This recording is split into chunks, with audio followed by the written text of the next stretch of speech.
welcome to It's Time to Lead podcast, where leaders come together to grow and get better. I'm your host, Fred Fitzgerald, the Mindset Money Coach, ready to invest in you so you can have a positive return with more value, influence, and impact with your people. We believe that before you can lead others, you must first lead yourself. So on this podcast, we focus on self-leadership. And I am just so excited you guys are with us today, as our topic is leading through a crisis. And my special guest that I have on today is a gentleman who I've been following online on Facebook, and just so glad to have a gentleman who is a leader. He's a senior pastor at Crystal Fountain Missionary Baptist Church. He also studied at Andersonville Theological Seminary, and he lives in the area of Phoenix, Arizona, and I'm glad to have him on. From my side of the country to his side of the country, I want you guys to welcome Pastor Ottley W. Holmes. Welcome to the show, my friend. Well, thank you so much. It's a pleasure to be here with you today. I thank you so much for being on. So I want you to do me a favor and tell people a little bit about your little background, how you even got started in ministry. Well, I'm a native New Yorker, and when I lived back there, I wasn't really in the church, and moved out to Phoenix, and I've been out here about 44 years now. And early on, when I was working for a computer company, my supervisor actually had witnessed to me, and I was saved and baptized in a large Southern Baptist church. And shortly thereafter, the Lord really started to prick my heart. In my family, I didn't have any deacons or pastors. I didn't have any kind of that background. But the Lord has called me and worked with me. And so I went from that large church to a smaller church on the south side of Phoenix, where I announced my call. And in 1987, I was licensed to preach. And in 1989, I was ordained. Then I served there at that church for many years. And then I was called to pastor my first church over at Shiloh Missionary Baptist Church, where I pastored there about 17 years. Nice. I thought I was going to step back for a while, but the Lord kind of kept bugging me, if you will. My ex-members kept saying, well, Pastor, why don't you start a church? And I always told my membership that if I ever started a church, you could best believe that it's the Lord that's been prodding me to do it, because I don't just go out and start something to start something. So I took about a year off and prayed about it. And so it was July 2nd, 2014 that we organized Crystal Fountain, and I've been there ever since. I do have a radio program that I do on Sunday afternoons. And Fred, I don't have to tell you, sometimes those types of things are a struggle with your consistent sponsorship. Absolutely, man. You got from a membership. Yes, sir.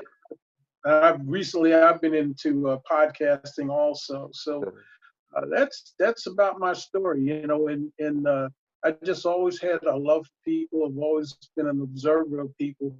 And the Lord has just used my various life experiences where I thought was just kind of going around in circles sometimes, because I had many different careers. I started out in high school as a baker, and then I was a truck driver for a while. I was a mechanic, and I was a machinist, and I moved out here and went to work for a computer company. I started out in security, wound up in management, and then I had my own business for about 7.5 years, and then went into ministry full time. Wow, that is that's an incredible background. You remind me of me, because I got started in the restaurant business. I always brag about. At 13 years old, I worked for a multi-billion-dollar company. That's my big bragging rights at 13 years old. And I learned a lot with that company. I learned about team management. I learned about how to work with people. I learned how to lead. I learned how to count money. But the biggest thing I learned how to make a mean Big Mac. I learned how to make them fries. I learned how to make them shakes. So that's my $1 billion company I used to work for, but I kind of used it, right? But yeah, you remind me. I kind of got started in the restaurant business myself, and kind of worked a lot of times. And every single time I was always trying to get better. So who influenced you the most when you were young? I think my dad did. He and I, in fact, his sister, when she was alive, used to say we were more like brothers than fathers and sons. Wow. And then his mom, my grandmother, always used to kind of have, I thought at that time was somewhat of a negative prodding, but she Mm-hmm. used to say that you have more greater matter than you're willing to use. And I used to say, what? Yeah. But then as I got older, I found out exactly what the meaning of her prodding meant. And so, I've just had that close relationship with my dad. I could always talk to him about anything. And he always used to never push me, but just always prodded me to do the best that I could. And so, I've had many different influences in my life. It's kind of hard to nail them down, but more than likely it was my father. I think he had a lot to do with the shaping of my worldview. Yeah. My mom, unfortunately, was ill from the time I was about in sixth grade. Okay. Both of them now have gone on to be with the Lord, and so many times, late at night, I always reflect back on some of those upbringings. My mom was one of a very, very special woman. Unfortunately, she had some mental problems, but she was an ideal housewife. Mm. And let me tell you, when I was coming up, it was really hard to be able to adjust to others Yeah. because Yeah. nobody did it like mom. Like mom. Right, exactly. She set a high bar. They just set a high bar. This. Yes, sir. Yes, sir. And when I tell people, they start laughing. They said, "Are you kidding me?" I said, "No." I said, "My mom used to iron my underwear." My goodness. And I thought that listen, was the norm. and if you can't do that, you don't qualify. So I had a rude awakening Oh, along. oh, yeah. Can't put that expectation on everybody, can you? But So I've always used those life's experiences when I sit and counsel with people at the church. I'm saying, look, we all had different life's experiences. We've come up different ways. And I said, and unfortunately, if we're not aware of them, we have a tendency to project what we think life would have run like yeah. on others. And then when they don't meet that expectation, then all of a sudden there's a lot of friction. Yes, yes, absolutely. What were three values that you remember that your dad kind of made sure that he taught you that you can remember that was important? Treat others as I wanted to be treated. I never, to be honest with you, Fred, I had a hard time with racism.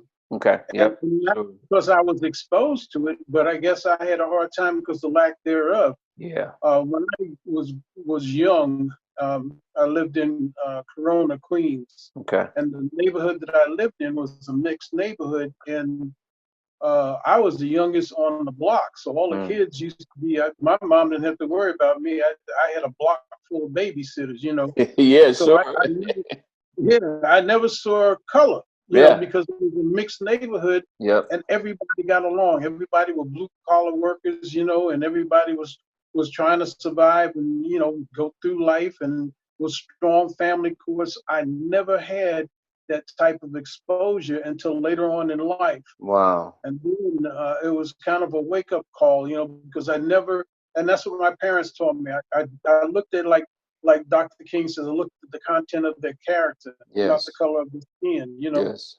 And so it still bothers me greatly, but more since I've gotten older, it almost angers me at times. I have to pray sometimes because to me it is so senseless Yeah. to judge somebody off of the color of their skin when you don't know anything about them.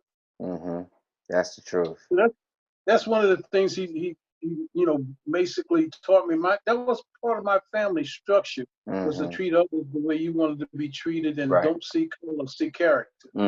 Absolutely. And I was brought up You know, I was messed up when I saw Roots. I was okay. Oh, yeah, yeah, I hear you. I was Oh, okay up until I was 8 years. I was born in 1970, so it was right, during that time. And next thing you know, I saw Roots, and my dad just said, "Watch this because it's important." And I went to school that next day in fourth grade. I was nothing nice. I was I was looking at everybody crazy, right? Teacher and everybody. I hear you. And so that's interesting. But the bottom line is, that's the golden rule. To treat others like you want to be treated. And in New York, I mean, it's a melting pot. So of course, I I think know, about anything like that. that was the thing. We just saw people as people. Yeah, You either got along with somebody or you didn't get along with them, but right. it was never mostly about color. It Yeah, was more about attitudes and things like that. But it was never really founded basically just off of color. yeah, And I yeah. knew I wasn't naive. I knew that existed, because I mean it wasn't too far from me. But early on in my life, I didn't have to have those heavy type of experiences. In Hmm. fact, to be honest with you, sometimes as I've gotten older, I feel like I got cheated, Yeah, because sometimes when I hear about some of the things people have gone through, especially like in the deep South when segregation yes. was, I can sympathize with it, but I can't Can't connect. empathize because I Yeah, never had it that heavy. yeah, yeah, yeah. I've I don't actually, have to really worry about walking down the sidewalk and looking at somebody without being threatened. Just I always felt like I had to play catch up. yeah. Like when you get in the elevator and you see women clutching their purses. I never used to pay attention to that until I got educated on it. That is something. It's almost like you couldn't connect. Right, right. For a long time, until like I said, and even when I was in the army, I remember we were sitting around in the barracks, and I was my CO's driver, and the colonel's driver was in my same barracks, just a couple of bumps down, and we were all broke on. You know how that was in the Yeah. military. Go out Hmm. and spend up your money. You didn't get paid but once a month, and so we were all sitting around talking, and he was telling me that he hadn't seen a black man until he was 16 years old, and I went, "Are you Wow. kidding me? Oh my goodness. Where did Wow. you live? Did you come Mm. to town once a month on a wagon or what?" Right, right, right. My I'm goodness, like, wow. that is and, um, crazy. and so that became like a melting pot. We had another Hmm. guy that he actually broke down one night in the barracks when we were all talking and started to cry. He says, "I don't know how I'm going to go back home." I said, "What do you mean?" He Hmm. says, "Man, I come from a family of rednecks." And he Mm. says, "And I've been with you guys, and I see, different than I am. So how am I going to go back home to all of that hatred?" I said, Yeah. "Feel for you. I don't have an answer for you, but I feel for you. You can always don't have to go back home unless you choose to. Yep, So absolutely. Wow, that is incredible. Now you said you had a military background, and you had that great that great upbringing, and even though the racism thing kind of threw you off, what was some one of the most challenging times where you had a crisis, you had to kind of lead yourself through it? well, it was so strange because I went in through the induction center in Brooklyn and took my basic training down at Fort Jackson, South Carolina, and then I went to Fort Rucker, Alabama, and it was one of those times down in Fort Rucker that I really saw some of the racism that still existed. Now, I went in the service in 1968, Hmm. Yeah. so it wasn't, it was still kind of thick. Yeah.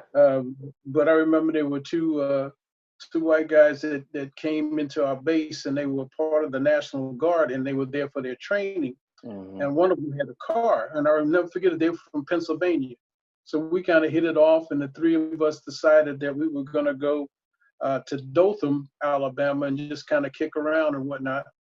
And on the way there, we decided to stop at a little hamburger place, and Right. that was the first time in my life I had ever seen three bathrooms. Right. Right. Yeah. You're like, what is that about? Right. Yeah, yeah. So when the guy looked at us real funny, when we came in there, And of course, now the hair on the back of my neck is sticking up because I'm kind of looking around, going like, okay, I know one exit. We just came through the entrance, and that's also an exit. But I'm looking at other ways that we have to bail out of here. That's right, exactly. Get up out of there. One of the guys that, in fact, there was a guy that owned the car. He got up to go to the bathroom, and the guy behind the counter started yelling. He said, "You can't go there." And when I looked, he was using the bathroom that said colored. Mm. And he purposely was going in there. And he Yes. stopped dead in his tracks and turned around and came back, leaned on the counter, looked that guy square in the eye, says, "Do you know we are from the Army base, and we have 100,000 soldiers here. We will bring them back and reduce this place to toothpicks." The guy said, "I don't want no trouble." He served us our food, and we went on about our business. Now we get up to Dothan, and of course now I'm going like, okay, this is going to be a real bad wasted trip. Right. When we got up to Dothan, it was totally different. We went into a restaurant. There was no noticeability of color or anything else like that. So I'm going like, wow, there's just pockets, That's something. different things. And Yeah. so in Fort Rucker, I became a helicopter mechanic. Mm-hmm. And so they told me when I hit Fort Rucker that, about 6 months or so after I finished all my mechanical training, that I would be probably sent out to Fort Carson, Colorado, and then I'd have some desert training. Then I'd be going overseas. Right.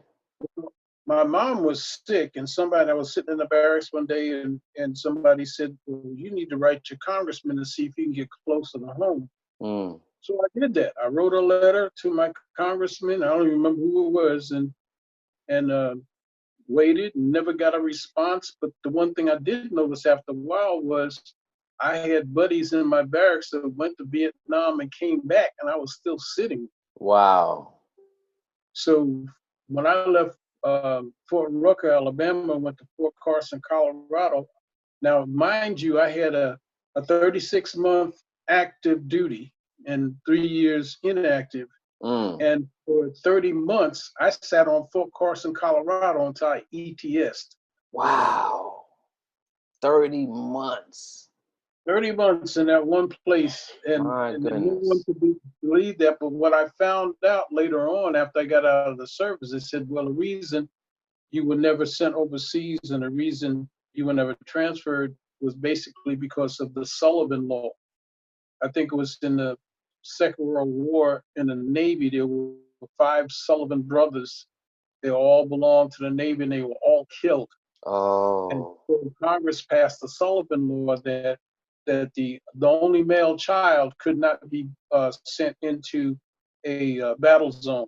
I heard of And I that went to law high a school. while back. I did hear about that law. Interesting. Yeah. And I went to school with 2 twin brothers, and they went into the Army. And later on, I found out that if one was in Vietnam, they would, if both of them wound up in Vietnam, they would pull one out, send him to Germany on R&R, and then they would swap them back and forth. But they would not allow both of them to be in combat at the same time. Gotcha. Okay. All right. That's the Sullivan Law. Wow. Man, you Yeah, talking so about. I never really, and for years after that, I felt real guilty because, people would come back and people I knew or whatnot would tell me about what it was like over in Vietnam because, that was the Vietnam era. Mm-hmm. And all I did was sit on Fort Carson, Colorado. Right. Man, Now, one of the things that I learned real quick was, when I wound up enlisting, and that's a whole long story, we don't have time for it, but anyway, I wound up enlisting and chose, the helicopter mechanic field. And so when I got out, my grandfather had gotten me and my 2 cousins in the motion picture laboratory technicians union. My grandfather, the only job he ever had from the time he graduated high school to the time he retired was at 20th Century Fox. He was the developer of the film. Okay. And so he got me and my 2 cousins in the union. Now, my 2 cousins, they went to work for Deluxe Labs. I went to work for a smaller company called Movie Lab. Okay. And that's where I was doing my machinist trade and everything else. But when I first got out of the military and I went home, my father kept saying, well, why don't you call up JFK, and see if you can get a job down there? You got, you're a helicopter mechanic. Yep. And yeah, because I had the option of going back to my old job. I had taken a military leave of absence. Okay. I got to thinking, I said, well, Pop, you make some sense there. So I called up JFK and I gave him my background and whatnot. And the guy goes, well, that's pretty good, but you got to go to school. I said, excuse me, you didn't hear what I said. Mm-hmm. Been there, done that, right? Well, I Yep. got this rude awakening. The rude awakening was, well, you've been trained for combat. Mm. And I said, what about all my knowledge? He said, well, you just know better than the rest of the class is going, but you got to go through school. And I said, well, when can I come Wow. in? It was like 18 to 24-month waiting list. I went back to my old job, needless to say. No, I bet you did. You like, wait a minute. I can't wait that long. Wow. So it was one of those things. And the funny thing about it is when my last 6 months in the Army, they had a program called Project Transition. Mm-hmm. And so some of the tank drivers, they were going downtown and learning how to, operate bulldozers and heavy equipment. So I kind of hot-footed into the orderly room and went to my first sergeant and said, I want to sign up for Project Transition. He said, you can't. I said, what do you mean I can't, Top? I'm short. He goes, no, your MOS is too high.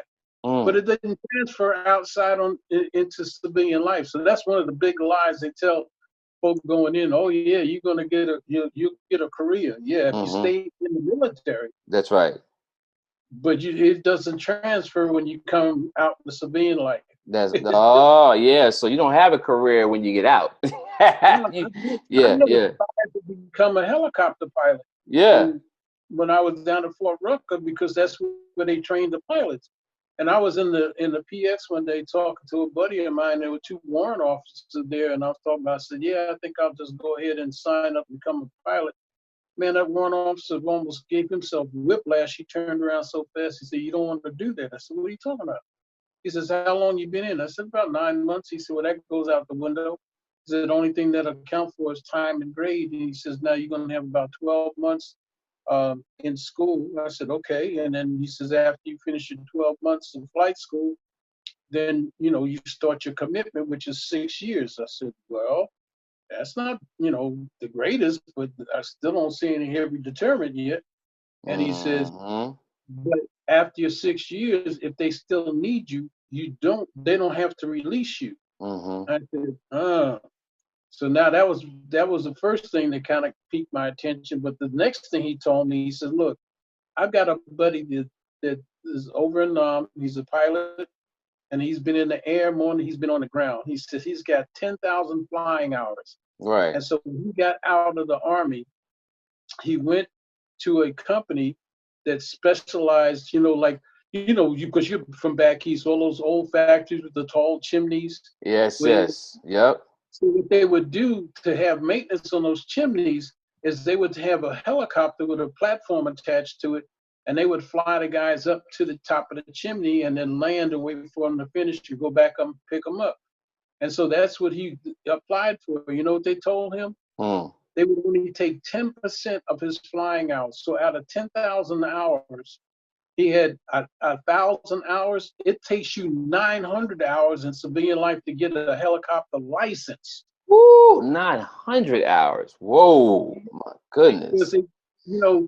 Because they said that was combat time. So the only pilots that can really transition almost straight into civilian life is a Navy pilot. Because what are civilians going to tell you? If you can land a jet aircraft on an aircraft carrier. Right. Oh my goodness. That is something. Some wake up calls. So like I said, I've had various, different careers, and they just seem to. I never was a job hopper, but it just seemed things would just dry up. Yeah. It would just dry up. In fact, like. I thought I was going to retire as a machinist at the movie lab. And then that's when, everybody used to go to the movies, and then VHS came out. Yep. VHS came out, the movie crowd started thinning out. Staying home, right. we got streaming and everything else. Yeah, we got streaming everything, and now I know it's almost like every single every 10 years there's something that creates a disruption, some type of disruption, right? It's called Yeah. disruption. And speaking of the disruption, that's why I love this topic about leading through a crisis, because sometimes bad things come out of a crisis, and leaders they are really defined in a crisis, whether they're a good leader or a bad leader. Why do you think crises make it easier to distinguish between good and bad leaders? Because really what it causes you to do is go deep inside. A crisis really exposes your raw character. Okay. You can put on a good front. You can, like we used to say in legal shield, sometimes you fake it till you make it. Yep. But a crisis, you can't fake it till you make it. You don't have time to fake it. Right. So what it does is, and I think crisis gets you to your core. Mm-hmm. So in other words, usually a person that does good crisis management is a person that's willing to put some others before themselves. Right. That makes sense. And so you can learn the skills, whatever skill is needed to overcome that crisis. But if you don't have that core stability within yourself, then you really don't make a good crisis leader, because then all of a sudden you start thinking how you can survive and how you can use others to survive. But when you have that core within you that you generally look out for other people, then that's where you start to make better decisions, because the decisions you're making is not about you, but it's about others. That's about others, and I think that's the most important thing. So as a pastor, how have you implemented that as far as the people that you lead when there's something happens? Typically, everybody want to come to you. Everybody wants you to give them the answer. How have you dealt with a situation in a crisis, even with the people you lead in church? The first thing I always do, Fred, is be real. Mm-hmm. So when things happen, I'm saying, yeah, I'm upset. I said, first of all, you need to understand, just because I'm a pastor don't mean I'm some kind of superhuman. Right.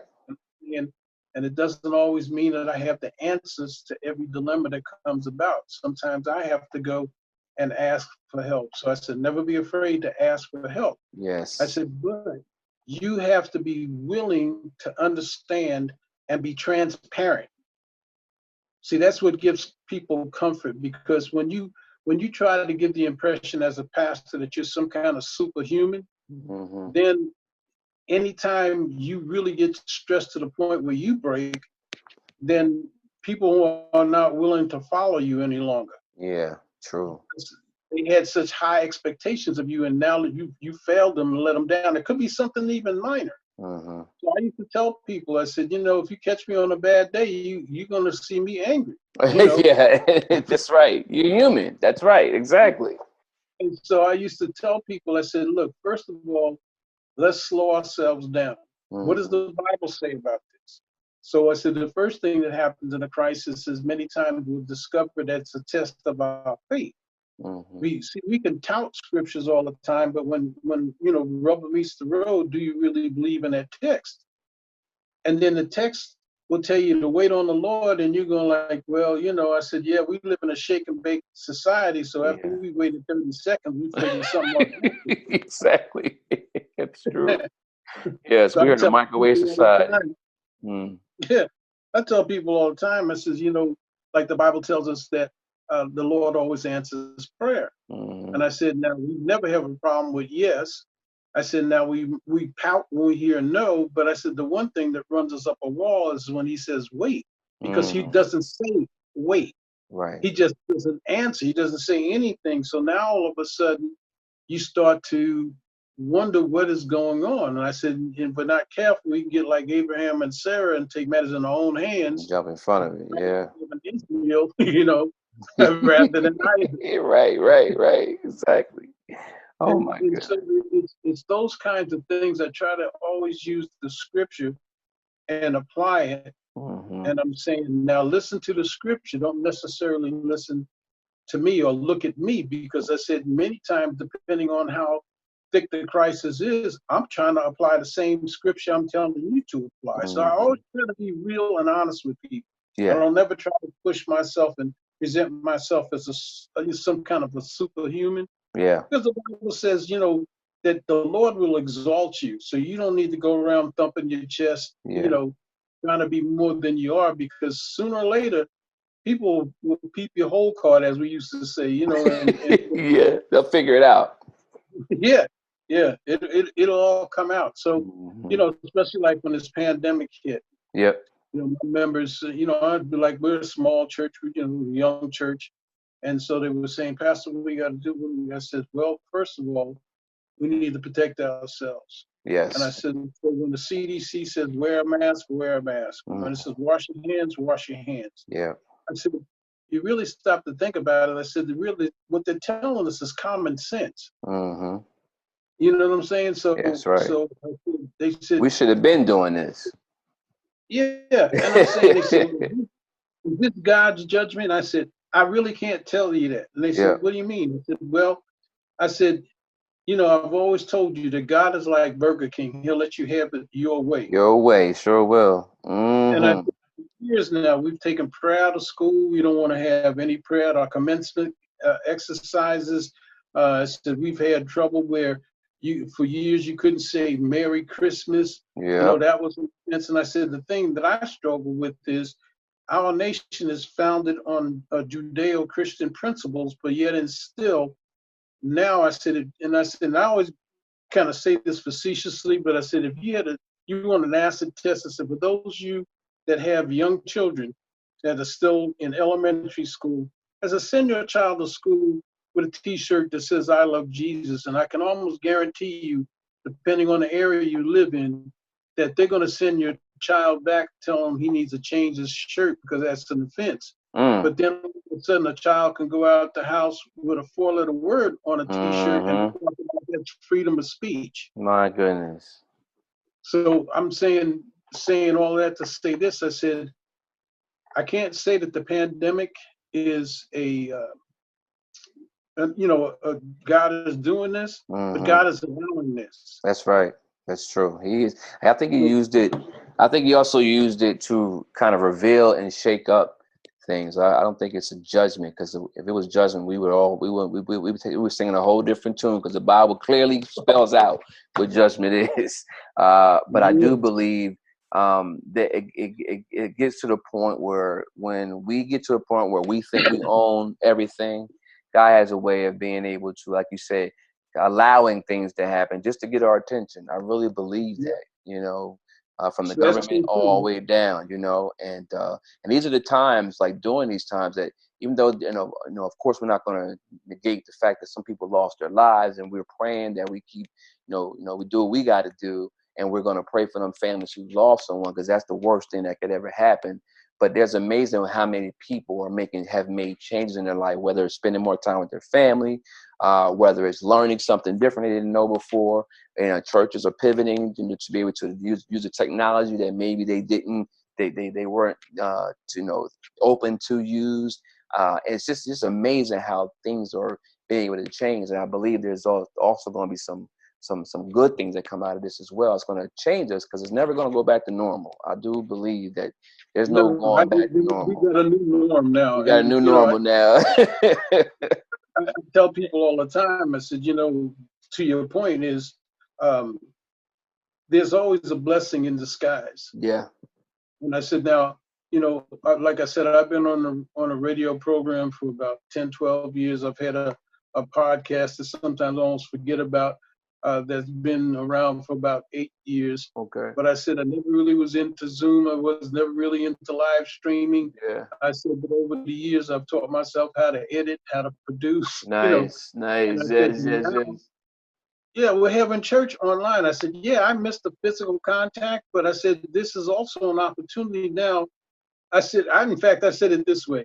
I said, I'm almost going to be somewhat disappointed when we go back into our buildings. And they said, what do you mean, Pastor? I said, been on a Sunday morning and I can listen to 4, 5, 6, 7, 8 Oh my sermons. goodness. Tell me about it. You know, Exactly. Yeah. when you go back into your own respective place of worship, you're just gonna hear me. It is it. Right. It's just you and your message, because you learn I'm going more. somewhere to get encouraged. Absolutely, absolutely. So I'm gonna go ahead. I want to go ahead. Absolutely, and the change is definitely here. I want to go ahead and wrap up here. If you could, if someone is interested in being able to learn, if they're either going through a crisis right now, or maybe they had just came out of one, or maybe they have some issues with self-image. What kind of advice could you give them to help them through? If they're going through a crisis, the first thing is if they do not know the Lord Jesus Christ as Savior, they need to do that. But Yes. then I also tell them, don't look at God as a magic bullet or a magic wand, a silver bullet or a magic wand, you know, because a lot of times life doesn't make sense. Mm. You know, I can tell you times where young couples have come in and baby has died just after several days of being birthed, and they're looking at Wow. me and saying, "Pastor, why?" And I'm going like, I can't tell you why. Yeah. I said, Yeah. the only thing I can give you, and I said, I know this is not going to give you great solace and comfort, but we live in a fallen world. Yes. And because we live in a fallen world, this is the outcome. Yes. So if you can walk away with anything, it's the greater need for God, because without God, life doesn't make a whole lot of sense. You don't choose your parents, you don't choose your ethnicities, you don't choose anything. You just wind up here, and then you don't even determine the amount of time you're going to spend here. So without God, life doesn't make sense. So anytime somebody goes through a crisis, the first thing I try to do is get them Christ-centered. So you got to find out what their worldview, Yes.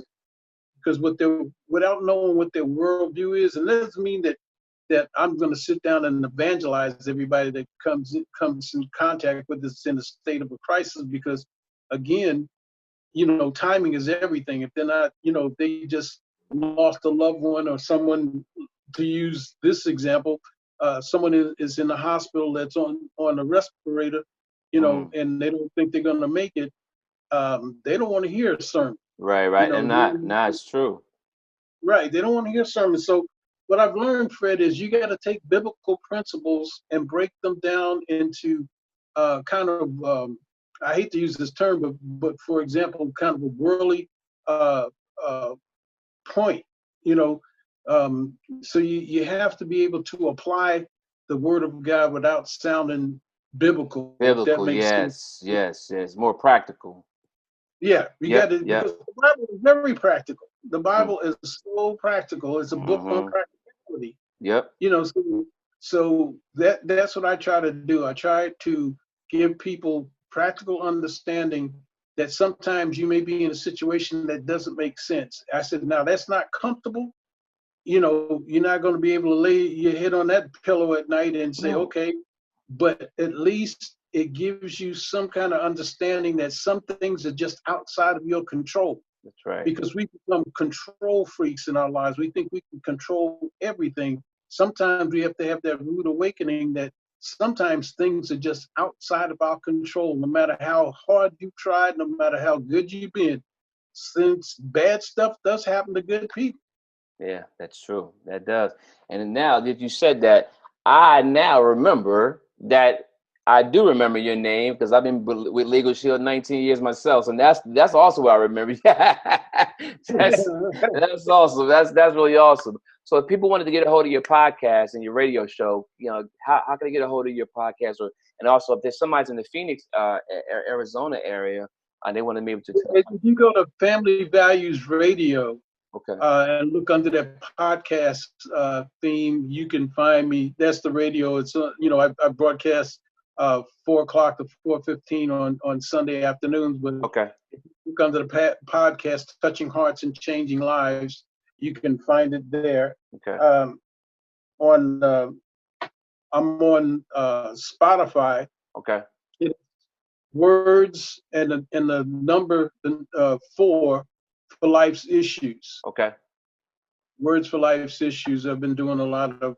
That's fairly new. I got a few programs up there, but I've been kind of dealing with this thing on racism and Yeah, good. and the crisis that we're in. So Absolutely. Well, that's good. I also update the show notes for you guys that are tuning in to get that information as well, and give some information about they wanted to check out your church, maybe to tune in, things of that nature. How they get it? yeah, on Sunday morning at 11 a.m. If you go to Crystal Fountain Facebook Live, you can catch my messages there. Excellent. Well, thank you for being on the show, brother. I appreciate you so much, Pastor, and I really, really appreciate this conversation we had today. I got to learn about you and got to learn that we have been connected for a while. You're right. And definitely, you guys are tuned in to this Time to Lead podcast, where leaders come together to grow and get better. I'm your host, Fred Fitzgerald, and it's been a pleasure to be with Pastor Ottley Holmes here today. And thank you for tuning in. You guys have a great time, and don't forget that your success is my passion. It's time to lead ourselves, because you can't lead others until you learn how to lead yourself. Thank you, Pastor. Thank you, Fred. All right, I'll talk to you soon. All right, you got it. Do you have what it takes to be an effective leader? Do you wonder whether your leadership style is working in your favor and actually helping to motivate and inspire your team? So often, people in leadership roles think that with the title comes influence. But in reality, leaders need to work in order to gain the respect and loyalty of the team they're leading. So join us on April 17th from 11 a.m. to 1 p.m. online with our 2-hour virtual workshop.